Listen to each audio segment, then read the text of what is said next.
एक सपना जो हकीकत में बदल गया। हाँ, मेरी पहली सोलो ट्रिप। सुनकर ही मस्त लगा था कि इंटर्नशिप का ऑफ़र आया है रशिया से, और फिर बाद में पता लगा कि अकेले ही जाना है। डर हाँ लगा तो था, मगर जाने के लिए नहीं, पापा से पूछने के लिए। फिर क्या था, बड़ी बहन को मस्का लगाया और उसने पापा को, और बस मिल गई परमिशन। लाइफ की पहली सोलो ट्रिप, पहली फॉरेन ट्रिप और पहली फ़्लाइट। कुछ अलग ही फीलिंग थी।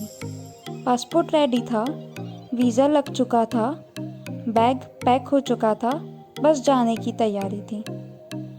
फैमिली के साथ दिल्ली पहुंची और पता है क्या हुआ?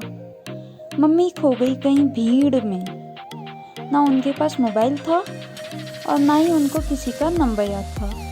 नंबर याद था तो सिर्फ नानी के घर का। फिर क्या था, मैं, पापा और दीदी मम्मी को ढूंढने लगी उस मेट्रो स्टेशन की भीड़ में जो राजीव चौक था। और फाइनली मम्मी मिल गई, एक कॉर्नर पे खड़ी हुई, डरी सी, सहमी सी। मम्मी को देख के दिल खुशी से झूम उठा। और फिर बस रशिया का ख्याल आया और मैं मन में ही मुस्कुरा गई। चलो रशिया चलते हैं। अरे नहीं नहीं रुको, पापा का किस्सा बाकी है अभी। एयरपोर्ट पे पहुँचे, थोड़ी देर बातें की और फिर मैंने बोला, अच्छा चलो अब मैं चलती हूँ, अंदर भी और टाइम लगेगा। ये सुनकर पापा एकदम से गायब। हमें लगा आ जाएंगे। 10 मिनट बाद मम्मी ने दीदी को बोला, देख के आ पापा कहाँ रह गए। फिर दीदी गई और उन्होंने पापा को देखा। पापा किसी अंकल की बेटी के साथ खड़े हुए थे, क्योंकि वो भी अब्रॉड जा रही थी, और पापा अंकल के साथ रो रहे थे।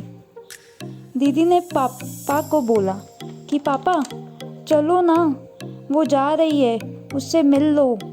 पापा को देख हम सभी की आंखें नम हो गई। मम्मी ने बोला, चलो चलो बहुत हो गया, अब खुशी खुशी जाना है। 3 घंटे तक वो सभी एयरपोर्ट के बाहर बैठे रहे, जब तक मेरी फ़्लाइट टेक ऑफ नहीं हो गई। 25 आवर्स और 3 फ़्लाइट बदलने के बाद मैं पहुंची उड़ान उड़े। नाम में ही उड़े है तो उड़ना तो था ही। नया देश, नया शहर, नए दोस्त और पुरानी मैं। To be continued.